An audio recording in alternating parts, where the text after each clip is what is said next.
Kita akan lanjutkan belajar tentang pemrograman web. Masih di JavaScript pada bagian yang ke-15 ini kita akan belajar tentang DOM. Materinya masih di event listener. Event adalah sebuah kejadian, misalnya waktu kita ngeklik atau mouse-nya sedang jalan dan seterusnya. Kita langsung ke materinya saja. Kita akan buka lagi javascript.info, kemudian kita scroll ke bawah, kita akan cari bagian yang kedua. Di dalam sini kita akan cari yaitu Introduction to Event. Jadi Introduction to Browser Event. Kita akan cari materi tentang Event Listener. Di sini ada Add Event Listener. Kita langsung ke VS Code-nya saja. Di dalam sini, di dalam VS Code, kita akan buat sebuah file baru lagi di dalam folder JS. Kita beri nama Event Listener .js. Kita enter. Kemudian di dalam sini, di dalam event listener ini kita bisa tambahkan sebuah event. Kita akan ke sini dulu, kita akan ganti .js di dalam sini. Kita akan ganti dengan event listener.js. Kita Ctrl S. Cara penggunaan dari event listener di sini sudah dijelaskan. Yang pertama adalah event listener, kemudian di sini ada event, kemudian ada handler dan ada option. Kita akan coba tambahkan di dalam sini add event listener. Kemudian ini buka kurung, di dalam kurung ini ada 3 parameter. Jadi boleh parameter 1, 2 dan 3. Ini untuk option. Kita akan gunakan yang 2 saja, yaitu eventnya kemudian handlernya. Jadi kita tambahkan di dalam sini, yang sini adalah eventnya, kemudian di dalam sini adalah menjalankan apa. Jadi contoh, saya akan buat sebuah function di dalam sini, function, kemudian kita akan beri nama function coba, kemudian parameternya ini kita kosongi. Di dalam sini function coba ini akan menjalankan console.log. Kemudian kita akan coba event listener. Nah ini, kemudian di dalam sini kita bisa tambahkan nama dari function ini. Namanya yaitu coba. Coba tanpa tanda buka kurung tutup kurung. Jadi ini langsung coba saja. Kemudian di dalam sini eventnya, untuk event di dalam JavaScript supaya lebih mudah, kita bisa menggunakan Firefox. Di dalam Firefox kita bisa klik kanan, kemudian inspeksi elemen, kemudian kita ke konsol. Kita bisa lihat untuk melihat semua eventnya ada di dalam sini. Kita enter. Di dalam HTML dokumen ini, nah di dalam sini ada on mouse over, on key up, kemudian on focus. Ada banyak event yang bisa kita gunakan. Contoh di dalam sini ada on click. Nah ini eventnya on click. Berarti di dalam sini eventnya adalah klik. Kemudian setelah diklik dia akan menggunakan coba. Mana yang diklik? Kita bisa tambahkan ID di dalam sini. Kita cari ID. Misalnya ID-nya itu di dalam sini. Klik ID di sini. Klik ID ini untuk event listener. Jadi klik ID ini untuk event listener. Nah ini ID-nya apa? ID-nya adalah judul. Berarti kita bisa copy, kita letakkan di depannya ini. Kemudian kita kasih tanda titik. Nah ini judul add event listener. Kemudian di dalam kurung ini eventnya apa? Klik. Jadi kalau di dalam Firefox, di dalam sini ada namanya on click. Di dalam sini kita cukup ketikkan klik saja. Kalau di dalam Firefox ini ada misalnya on close, ya berarti kita klik close saja, tidak perlu on. Nah kalau di sini ada on double click, ya ditulis double click saja. Jadi tidak usah on-nya, tidak usah ditulis on dbl klik. Nah ini kita sudah coba menggunakan ini. Jadi kita sudah membuat event listener. Eventnya apa? Klik. Jadi ketika diklik dia akan menjalankan coba. Nah coba ini dia akan menjalankan function coba function coba itu menampilkan ini, coba event listener. Kita Ctrl S, kemudian di sini juga kita Ctrl S. Kemudian kita coba di dalam sini, ini saya menggunakan Chrome. Kalau saya klik di dalam sini, nah ini coba event listener. Sama juga di dalam ini. Kalau kita klik dalam sini, nah ini coba event listener. Jadi ini sudah jalan. Sekarang kalau kita ingin menambahkan, misalnya ini yang P ini kita isi, kita bisa tambahkan di dalam sini. Kita bisa tambahkan, misalnya saya membuat variabel, variabelnya itu misalnya adalah A, kita isi dengan dokumen .query selector, kemudian kita kasih buka kurung. Yang kita kasih adalah ID dari kelas isi. Jadi dalam sini isi berarti kita kasih titik isi.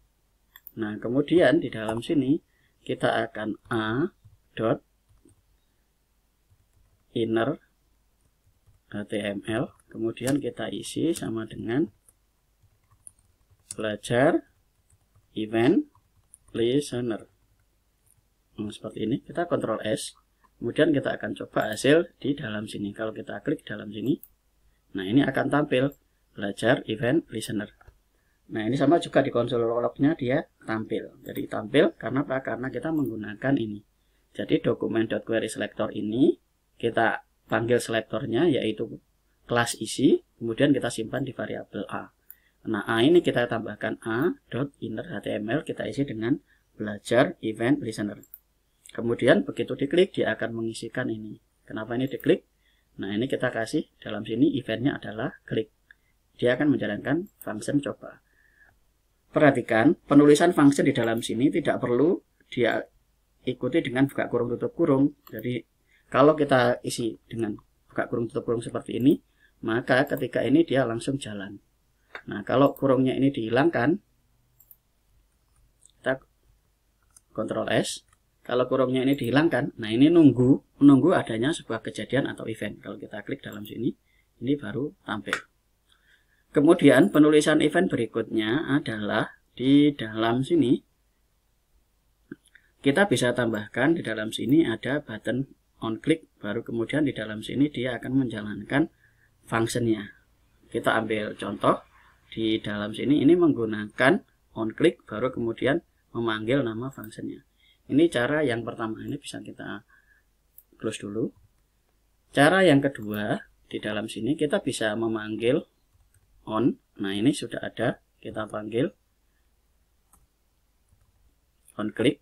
Kemudian on click itu di dalam sini dia akan memanggil function, Function di dalam sini adalah coba. Apa yang dikasih function? Misalnya di dalam sini kita akan membuat judul.onClick. Nah, judul.onClick dia akan memanggil function coba. Kita Ctrl S. Kemudian kita lihat di dalam sini. Kalau kita klik dalam sini, nah ini coba event listener. Ini sama saja. Jadi kita bisa menambahkan di depan dari nama ID yang mau kita pasangi event. ID yang kita pasangi event di sini adalah ID judul di dalam H2. Di dalam H2 kita pasangi sebuah event ID-nya, jadi ID-nya kita ambil, kemudian ID ini kita pasangi event-eventnya yaitu on click, namanya adalah coba. Kemudian bukan hanya on click, kita juga bisa meletakkan on mouse over. Nah, ini on mouse over, jadi ketika mouse-nya melewati dia judul.on mouse over. Kita Ctrl S. Kita lihat tampilan di webnya. Nah ini, kalau mouse-nya ini melewati tulisan ini, nah dia baru akan muncul. Ini on mouse over. Jadi ketika mouse-nya melewati tulisan ini, maka dia akan menjalankan eventnya. Jadi begitu lewat, kita akan tambahkan. Nah perhatikan ini dia bertambah. Kalau kita refresh, kemudian kita lewat lagi, nah ini. Itu penggunaan dari on click. Jadi perhatikan di dalam sini, cara penambahannya adalah pastikan bahwa ID-nya ini penulisannya benar, jadi sesuai. Ada petik-petik dalam sini. Kita beri ID, judul, sama seperti dalam CSS, kita bisa memberikan ID atau menggunakan tanda titik. Baru kemudian di dalam sini kita tambahkan judul dot on mouse over, yaitu eventnya ketika mouse melewati dia akan memanggil function coba dalam sini. Yang dipasangi event adalah ID yang bernama judul. Itu beberapa cara menambahkan event di dalam DOM. Jadi DOM atau elemen dari HTML itu bisa dipasangi event. Contohnya kita bisa menggunakan contoh yang seperti ini, menggunakan button kemudian on click. Dalam sini contohnya adalah nama dari ID-nya ini adalah judul, kemudian buttonnya apa. Kita juga bisa menambahkan function langsung di dalam sini. Jadi kita copy, kita bisa paste di bawah sini.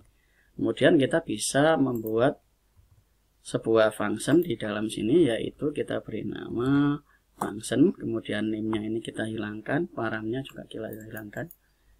Function seperti itu dengan function anonymous. Function anonymous dalam sini kita akan buat console.log, kemudian coba function anonymous.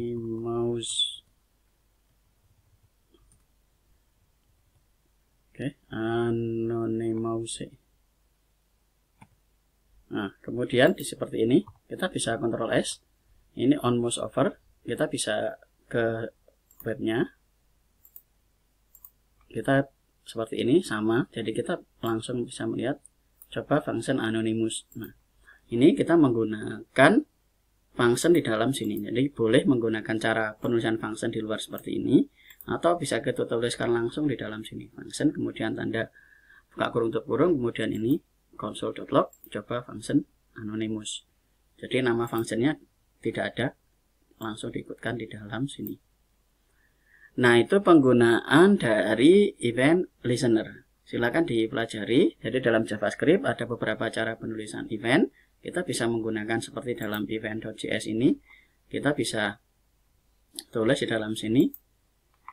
Eventnya dipanggil di dalam sini menggunakan onClick-nya langsung ditanam di dalam HTML-nya, atau kita bisa langsung menggunakan ID. Nah, ID-nya ini baru dicari di dalam event listener.js. Bisa langsung ditambahkan add event listener. Kemudian perhatikan eventnya apa, yang dikerjakan apa. Nah, ini yang dikerjakan dia memanggil function ini. Atau cara yang kedua yaitu langsung memberikan eventnya. Jadi yang pertama ID-nya, kemudian titik, kemudian eventnya apa, kemudian dia menjalankan functionnya apa. Kalau functionnya dibuat di luar, kita manggilnya cukup menggunakan nama functionnya saja tanpa diikuti buka kurung tutup kurung. Nah, itu yang harus diperhatikan ketika kita menggunakan JavaScript. Itu saja materinya, kita akan lanjut di video berikutnya. Terima kasih.